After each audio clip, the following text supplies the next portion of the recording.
Welcome back to Wicca and Witchcraft for Dummies. We're going to do chapter 3. First of all, for anybody following, I appreciate you being here very much. I just want to share my story with you and hope that some of you may connect with it. Again, I'm not trying to indoctrinate anyone into my belief system. I'm simply explaining it, and you are free to explore and ask questions as we go along. And if you haven't already, give me a like and a follow maybe, just to get some word out there. So chapter 3 talks about believing in magic, where science meets the craft. There we go. So in this chapter, we're going to use energy from the mind and the divine. We're going to find sources of power and strength, and we're going to demystify what magic really is. So magic is a process of moving and directing energy to achieve a goal. So any explanation of magic has to begin with some talk about energy. What this chapter offers is a tidy little explanation of the different sources and types of energy. This chapter demystifies magic. Here you can find out what magic really is. It's powerful, it's profoundly beautiful, and it's a very real force that many Wiccans use to improve their lives and to help others. Additionally, magic is a means to honor and deepen the relationship with deity and to help the earth and her inhabitants. Okay, so we kind of need to understand the 3 different types of energy. So many different cultural traditions divide the self into 3 parts, okay? Each part represents a different type of human energy and power. This division is prominent in modern psychology. Various types of shamanism, for example, in the Hawaiian Huna tradition, in the teachings of the Jewish Kabbalah, and in many traditions of Wicca and witchcraft, especially in the fairy or fairy traditions, which are spelled F-A-E-R-Y and F-E-R-I traditions. So in this chapter, she's using the model of the 3 selves, the spirit self, the conscious mind, and the unconscious mind, in order to clearly define the 3 types of energy and power that are important to Wiccans, especially in the working of magic. So we're going to talk about the energy of the spirit. The spirit self is a person's deepest resource, the place that transcends pain and limitation. It's the part of the self that shelters a person's essence, the true nature. It transcends time, existing before birth and after death. Deity is present through all creation, within and without, but the spirit self is the place where the divine spark kindles an individual's soul. It's called the divine within. So energy of the spirit is your divine within. So now we talk about the conscious mind, the energy of the conscious mind. The energy of the conscious mind is known as the ego in modern psychology, like Uhani in the Hawaiian Huna shamanism and the Ruach in Kabbalah. In various books on the craft, you'll see it called talking self in Starhawk's books, for example, middle self or talker.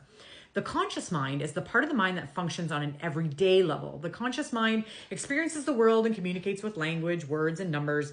It's the rational mind that analyzes and organizes. It makes moral judgments, handles social relationships. It interprets and finds the meaning for the unconscious mind's images, emotions, and sensations. The conscious mind enables a person to understand spiritual practice on a rational level. And however, the unconscious mind is necessary too, in order to connect the conscious mind with the spirit self or the divine self. So you can't have the unconscious mind and your spirit self, but not have a way to communicate with them. So you need to have the conscious mind communicate between the 2 to create value. So now we get into the 3rd type of energy, which is the energy of the unconscious mind. And this is important. Did you know that the human embryo briefly develops structures that resemble the gills of a fish, as well as a noticeable tail? And I'm going to show you why I'm emphasizing that. So gills of a fish, this, let me show you, is actually, you can see a little hole right there. And that, I don't know if you can see it, that is called a periocular sinus. If you want to Google that, you can. But basically what that means is when my body was formed in the womb and my face was being created, that is a remnant of gills. No joke, you can Google it.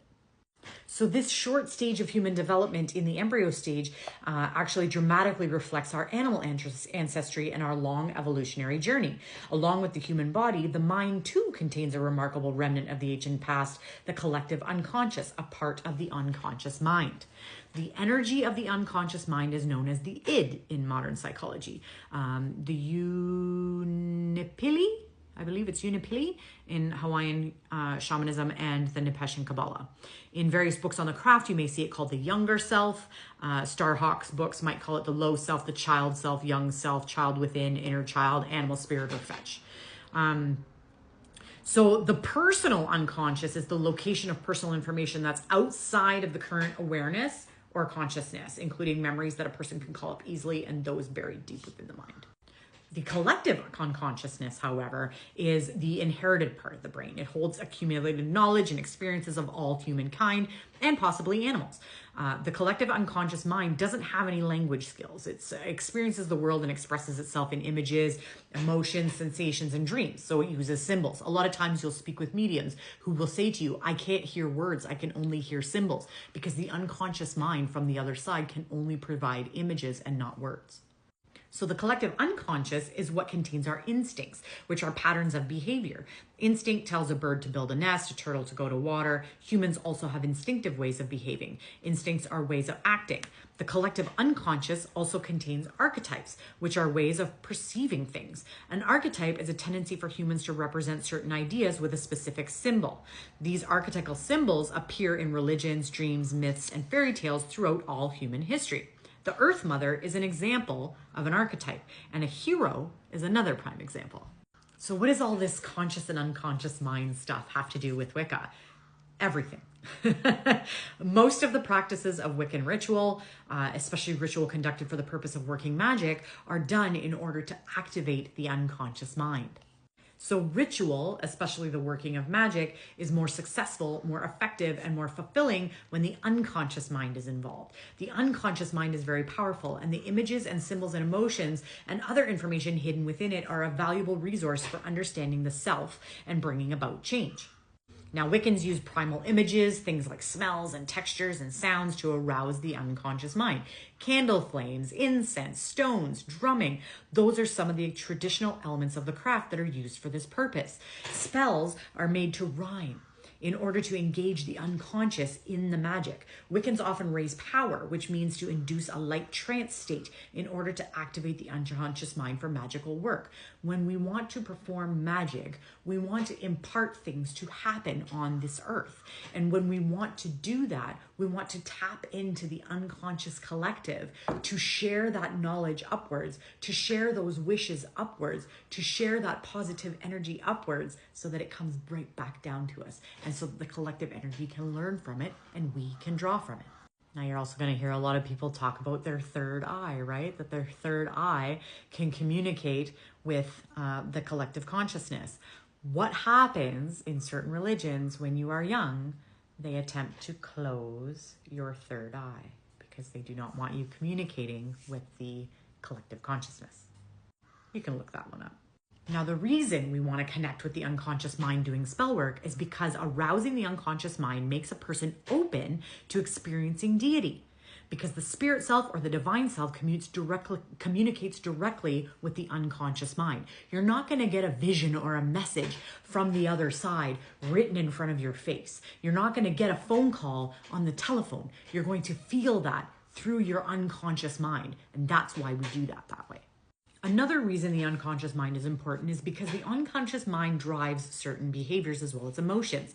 For example, the conscious mind might rationally know that a certain behavior is counterproductive or dangerous. For example, smoking, drinking, excessive gambling. Your conscious mind knows that those things aren't good for you, right? But altering a behavior may be difficult unless the unconscious mind is aroused and motivated to play a role in personal change.